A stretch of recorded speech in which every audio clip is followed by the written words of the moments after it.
Hello everyone, Shri IAS academy में आपका स्वागत है। जैसा कि आप जानते हैं कि श्री आईएएस एकेडमी ने आंसर राइटिंग सीरीज की शुरुआत की है, जिसके अंतर्गत ऑलरेडी हमारे 279 पार्ट आ चुके हैं।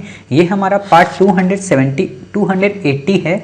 अपने इस पार्ट में हम देखेंगे कि आपके द्वारा हमारे टेलीग्राम चैनल पर किस प्रकार का प्रश्न लिखकर भेजा गया, उसे आपने किस तरीके से लिखा और वास्तव में आपको उसमें किन किन बिंदुओं को ऐड करने की आवश्यकता है। तो चलिए शुरू करते हैं। जैसा कि आप देख रहे हैं, ये प्रश्न आपके द्वारा हमारे टेलीग्राम चैनल पर भेजा गया। तो सबसे पहले हम आपके इस प्रश्न को पढ़ेंगे, आपके उत्तर को पढ़ेंगे और देखेंगे कि वास्तव में इसे आपने कैसे लिखा है और आपको इसमें किन किन बिंदुओं को ऐड करने की आवश्यकता है। काफ़ी अच्छा प्रश्न है।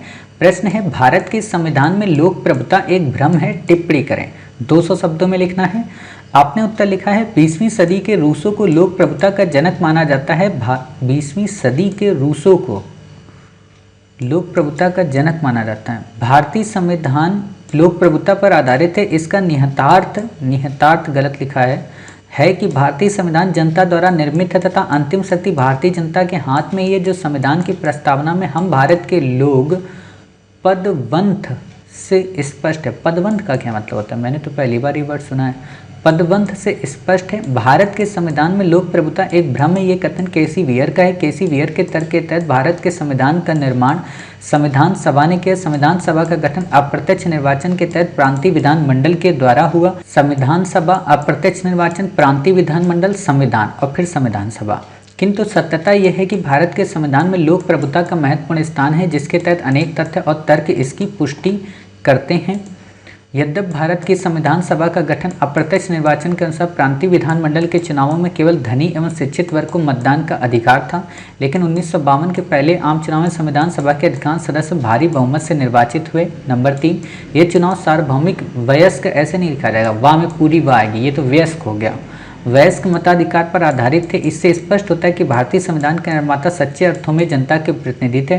भारत का संविधान लोकतंत्र को मान्यता देता है और लोकतंत्र लोक प्रभुता के बिना संभव नहीं है। निष्कर्षतः हम कह सकते हैं केसी वियर का मत सही नहीं है, जिसकी पुष्टि उपयुक्त तथ्य और तर्कों के आधार पर कर दी गई है। भारत के संविधान में लोक प्रभुता पाई जाती है। केसी वियर का तर्क सर्वथा गलत है। देखिए, आपने लिखा सही है, लेकिन बस बात यह ना कि वर्ड अरेंज नहीं है।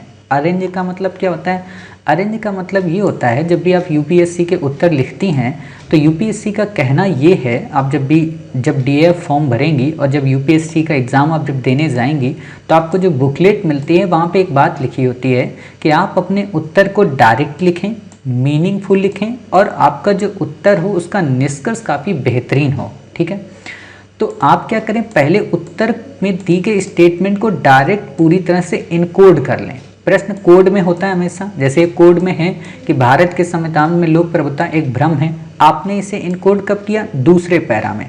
तो आप इस लाइन को ऊपर लाएं, पूरे पैरा को, कि भारत के संविधान में लोक प्रभुता का भ्रम का ये जो कथन है केसी वियर का है। या आप सीधे लिखें कि प्रसिद्ध राजनीति विश्लेषक केसी वियर का मानना है कि भारत का संविधान में लोक प्रभुता एक भ्रम है। इसके संदर्भ में वो निम्न तथ्य देते हैं। अब उनके तर्क का आपने देख लिया, उनके तथ्य आपने दे दिया। ठीक है, फिर आप ये बताइए कि उनके तर्क और तथ्य का कैसे खंडन किया जाता है, यानी कि सिक्के का दूसरा पहलू। और सिक्के के दूसरे पहलू में आप ये सारी चीज़ें बताएंगे। ठीक है, कि ये बिंदु ऐसे हैं जो ये प्रूव कर रहे हैं कि वास्तव में भारत के संविधान में जो लोक प्रभुता है वो भ्रम न होकर वास्तविकता है। क्लियर? और आप इसको बता देंगे। हालांकि अब यहाँ पे 2-3 चीज़ें मैं आपको बता देना चाहता हूँ।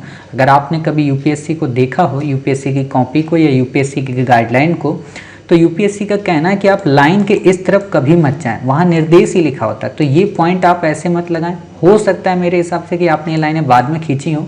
खैर, जो भी हो, एक बार गलती हो गई तो हो गई, कोई बात नहीं। आगे से आप कभी भी ये पॉइंट्स को यहाँ पर नहीं लिखेंगे, बाहर। दूसरी बात है, जब भी आप पॉइंट लिखेंगे तो यहाँ पे बीच में आप डाल कर लिखेंगे। क्लियर? साइड में भी नहीं लिखेंगे। और न्यूमेरिक तो डालना ही है, जो कि आप डाल ही रही हैं। ठीक है, तीसरी जो खास बात है वो ये कि निष्कर्ष आपको ऐसा नहीं देना है जैसा कि मैथमेटिक्स में हम देते हैं ना, कि मैथमेटिक्स में जब आपने कभी कोई थ्योरम को प्रूव किया होगा क्लास 12 और 11 के टाइम पीरियड पे, तो वहाँ पे आपको काफ़ी सारी मैथ में थ्योरम मिलती हैं कि आप इस थ्योरम को, पाइथागोरस प्रमेय को प्रूव कीजिए, साइन थीटा कॉस थीटा को प्रूव कीजिए, और फिर हम नीचे प्रूव करके लिख देते हैं कि इति सिद्धम, अर्थात ऊपर दी गई जो प्रमेय है वो सिद्ध हो गई। ऐसा नहीं करना है। जैसे आपने यहाँ पे कर दिया कि केसी वेयर का मत जो है वो सही नहीं है और सर्वथा गलत है। इसका क्या मतलब हुआ सर्वथा का, कि सर्वथा का मतलब ये हो जाता है कि 0.00% नहीं सही है। यानी कि ऐसा तो हो ही नहीं सकता कि केसी वेयर जैसा राजनीतिक विश्लेषक इतना मूर्ख हो कि उसको ये पता हो कि नहीं मेरा स्टेटमेंट सर्वथा गलत है। आंशिक रूप से गलत हो सकता है। क्यों? क्योंकि उसने जो तर्क दिए उन तर्कों पे हमें सोचना चाहिए ना भाई। सिंपल सी बात है। जैसे एक बात आती है ना कि यूपीएससी का एग्जाम पोस्टपोन क्यों हो रहा, क्योंकि कोविड-19 का पेंडेमिक है। यूपीएससी ने जीवन में कभी पोस्टपोन नहीं किया और ना ही कभी करेगी, क्योंकि ये सर्वथा गलत बात है। तो ये बात एक एक्सट्रीम हो गई, और दुनिया में कोई भी चीज़ एक्सट्रीम जो होती है उससे हमें बैलेंस करके चलना पड़ता है, ठीक है। तो ऐसे स्टेटमेंट से बचें। एक और बात, आपने जो यहाँ पे लिखा है मुझे ऐसा लगता है ये मिस्टेक है। यहाँ पे 20वीं सदी जो आपने यहाँ पे लिख दिया, 20वीं सदी के रूसों को लोक प्रभुता का जनक माना जाता है। या तो यहाँ पे लाइन ये आएगी कि 20वीं सदी में लोकतंत्र के इस प्रभुत्व में लोक प्रभुता का जनक रूसों को माना जाता है, या तो ये लाइन होगी, या तो ये होगी यहाँ पे कि 16वीं से 17वीं सदी के दौरान रूसों का जन्म हुआ, ठीक है, या उसे उस समय राजनीतिक के रूप में लोक प्रभुता का जनक माना जाता है ना। ये चीज़ों को आपको ध्यान देना है, क्योंकि ये वर्ड बहुत वैसा है। इससे ये प्रमाणित हो रहा है कि रूसो 20वीं सदी का मतलब 1901 से लेके 2000 के मध्य इसने जन्म लिया होगा। यानी कि ये प्रबोधन और पुनर्जागरण का इंसान ही नहीं है।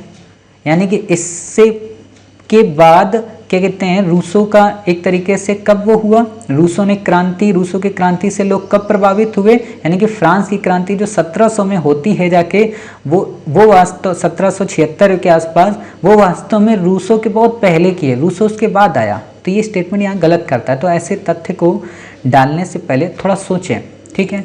एक और बात, ये पदवंत, ये जो पदवंत है इस शब्द का मैंने आज तक शायद नहीं पढ़ा, मतलब कुछ नहीं तो मैंने हजारों से भी ज़्यादा किताबें पढ़ी होंगी, काफ़ी बार न्यूज़पेपर पिछले विगत कई वर्षों से पढ़ रहा हूँ, लेकिन इस वर्ड को मैंने कभी नहीं देखा, पदवंत को। तो आप इसे कमेंट बॉक्स में डिफाइन कीजिए, वास्तव में पदवंत है क्या, या फिर ये आपने अपने मन से लिख दिया, ठीक है। अगर मन से लिखा है तो कोई बात नहीं, कमेंट करने की ज़रूरत नहीं है। और अगर पदवंत ये वर्ड है तो इसका अर्थ क्या है उसे आप हमें कमेंट बॉक्स में बता दीजिएगा, ताकि हम भी इस वर्ड का कहीं उपयोग कर सकें और बच्चों को बता सकें, ठीक है। एक और बात कि आप इस भूमिका को नहीं लिखेंगे, चाहे तो आप इस भूमिका को लास्ट में निष्कर्ष के तौर पर उपयोग कर सकती हैं, ठीक है। तो आप ये चीज़ें करिए। और यहाँ पे एक चीज़ और मुझे बतानी थी, वो ये कि ये डायग्राम ठीक है, लेकिन ये डायग्राम ऐसे नहीं आएगा। यानी कि ये डायग्राम आपने इसका मतलब आप समझ रहे हैं इस डायग्राम का क्या मतलब होता है। इस डायग्राम का मतलब ये होता है कि जो संविधान सभा है उससे अप्रत्यक्ष निर्वाचन हुआ, उसके डाइल्यूशन के बाद प्रांतीय विधानमंडल बना, और प्रांतीय विधानमंडल से जाकर संविधान बना, और संविधान से फिर संविधान सभा बनी, है ना। इसका मतलब ये होता है, ये चक्री डायग्राम है। चक्री डायग्राम आपको कभी नहीं उपयोग करना होता है। यानी कि आपको अगर ये डायग्राम बनाना भी था तो आपको पता होना चाहिए ये डायग्राम कैसे बनेगा। ये डायग्राम ऐसे बनेगा जाके एक तरीके से ट्राइंगल के रूप में, क्लियर, कि ये ऊपर हमने संविधान सभा कर दिया, ठीक है, संविधान सभा के ऊपर हमने संविधान कर दिया, संविधान सभा के नीचे अप्रत्यक्ष निर्वाचन कर दिया, और उसके नीचे प्रांतीय विधानमंडल। मतलब ये कहना चाह रहा है कि प्रांतीय विधानमंडल से बनी संविधान सभा अप्रत्यक्ष निर्वाचन से, और संविधान सभा ने मिलकर बनाया एक संविधान, समझ रहे हैं। और प्रांतीय विधानमंडल जो है उसके नीचे आप लिख सकती हैं आम जनमानस, ठीक है। ऐसे डायग्राम बनता है। देखिए, डायग्राम और फ्लो चार्ट बनाना भी अपने आप में एक बहुत बड़ी आर्ट है, क्योंकि फ्लो चार्ट ही रिप्रेजेंट करता है कि आप क्या कहना चाह रही हैं सामने वाले को, ठीक है। तो आपने देख लिया कैसे इस प्रश्न को लिखना है। एक और बात यहाँ पे मैं और बताना चाहूँगा, यूपीएससी इतने सरल प्रश्न भी नहीं पूछती है। आपसे क्वेश्चन बिल्कुल ऐसे नहीं पूछेगा कि आप ये बताइए भारत के संविधान में लोक प्रभुता एक भ्रम है। अगर क्वेश्चन पूछा जाएगा 2016 के बाद से यूपीएससी ने जो क्वेश्चन पूछे हैं, ये ऐसे में जरूर आ सकता है या इथिक्स में आ सकता है, लेकिन जीएस में ऐसा क्वेश्चन नहीं पूछेगा। ऐसा क्वेश्चन यहाँ पे दे देगा कि हाल के समय में भारत की लोक प्रभुता कहीं ना कहीं प्रभावित हुई है। क्या आप मानते हैं कि केसी वेयर का स्टेटमेंट भारत के संविधान में लोक प्रभुता एक भ्रम है सही है? इसके पक्ष में और विपक्ष में विवेचना करें या तर्क दें, ऐसा क्वेश्चन आएगा।